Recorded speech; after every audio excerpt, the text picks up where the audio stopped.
விக்கிரவாண்டி இடைத்தேர்தலுக்கான வாக்குப்பதிவு தொடங்கி அமைதியான முறையில் நடைபெற்று வருகிறது. முற்பகல் 11 மணி வரை நிலவரப்படி சுமார் 30 விழுக்காடு வாக்குகள் பதிவாகியுள்ளன. காலை 7 மணிக்கு இடைத்தேர்தலுக்கான வாக்குப்பதிவு தொடங்கியது. மாலை 5 மணி வரை வாக்குப்பதிவு நடைபெறவுள்ள நிலையில் பொதுமக்கள் நீண்ட வரிசையில் காத்திருந்து வாக்களித்து வருகின்றனர். வெயிலையும் பொருட்படுத்தாமல் வயதானவர்களும் மாற்றுத்திறனாளிகளும் ஜனநாயக கடமையாற்றினர். தொகுதியில் 2,37,000 வாக்காளர்கள் வாக்களிக்க ஏதுவாக அனைத்து ஏற்பாடுகளையும் தேர்தல் ஆணையம் செய்துள்ளது. மொத்தமுள்ள 276 வாக்கு மையங்களில் 44 வாக்கு மையங்கள் பதற்றமானவையாக உள்ள நிலையில் அங்கு கூடுதல் பாதுகாப்பு ஏற்பாடுகள் செய்யப்பட்டுள்ளன. விக்கிரவாண்டி தொகுதி திமுக சட்டமன்ற உறுப்பினர் புகழேந்தியின் மறைவை அடுத்து அங்கு இடைத்தேர்தல் அறிவிக்கப்பட்டது. விக்கிரவாண்டி தொகுதி இடைத்தேர்தலை பிரதான எதிர்க்கட்சியான அதிமுக புறக்கணித்துவிட்டது.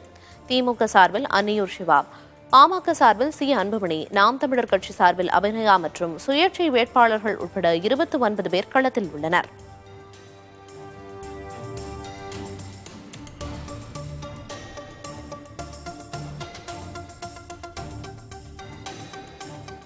விக்கிரவாண்டி இடைத்தேர்தலில் ஜனநாயக கடமையை ஆற்றிய வாக்காளர்கள் தெரிவிக்கும் கருத்துக்களை தற்போது பார்க்கலாம். குறைஞ்சது எனக்கு தெரிஞ்ச வரைக்கும் ஒரு 10 தடவைக்கு மேலே ஓட்டு போட்டுக்கிறேன். ஜனநாயக கடமை எல்லாரையும் ஆற்றணும், அதுதான் என்னுடைய விருப்பம். சில பேர் விருப்பம் போடாத இருக்கிறாங்க, அது தப்பு, அவ்வளோதான். என்ன தெரிஞ்ச வரைக்கும் அவ்வளோதான். நான் இந்த வயசானாலும் வந்து நின்று ஓட்டு போட்டுனது தான் இருக்கேன்.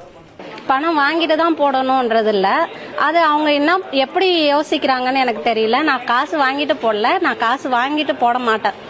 என்னுடைய பிள்ளைகள் கூட வெளியில் இருக்காங்க, அவங்களும் வர வச்சுட்டேன். ஏன்னா அவங்க அந்த ஊரில் ஓட்டு இது வரைக்கும் மாற்றிட்டு போகல. அவங்களும் காரணம் என்னன்னாக்கா, எங்களுக்கு இந்த ஊரில் இருக்குன்னா இந்த ஊர் தான் முக்கியம், நம்ம பிறந்த ஊரில் தான் இருந்து நமக்கு எல்லாத்தையும் செய்யணும், அவங்களுடைய இது ஆதரவு கொடுக்கணுன்றதுக்கு வேண்டி நாங்கள் வந்திருக்கிறோம். மக்கள் அத்தனை பேர் அவ்வளோ விழிப்பாக இருக்காங்க. 18 வயசுலேருந்து வாக்களிச்சுன்னு இருக்கோம் சார்.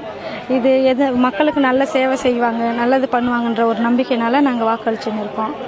ஐயா, எனக்கு ஒரு நாளைக்கு 1000 ரூபா ஊதியம் இருந்தாலும் நம்ம ஜனநாயக கடமை ஆட்டுறதுக்காக நான் ஓட்டு போட்டேன். அது நம்ம இந்திய ஜனநாயகத்தின் கடமைங்கிறத ஒரு எண்ணத்தில் வேற ஒன்று. விக்கிரவாண்டி சட்டப்பேரவை இடைத்தேர்தலில் மாற்றுத்திறனாளிகள் வாக்களிப்பதற்கு முறையான ஏற்பாடுகளை செய்யவில்லை என்ற குற்றச்சாட்டு எழுந்துள்ளது. முட்டத்தூர் வாக்குச்சாவடியில் பெண்கள் நீண்ட வரிசையில் காத்திருந்து வாக்களித்து வருகின்றனர்.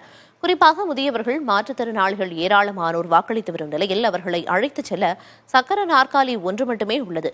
அந்த நாற்காலியையும் வாக்குச்சாவடி மையத்திற்குள் தள்ளிச் செல்ல யாரும் இல்லாததால் மாற்றுத்திறனாளிகள் அவதியடைந்து வருவதாக புகார் தெரிவித்துள்ளனர்.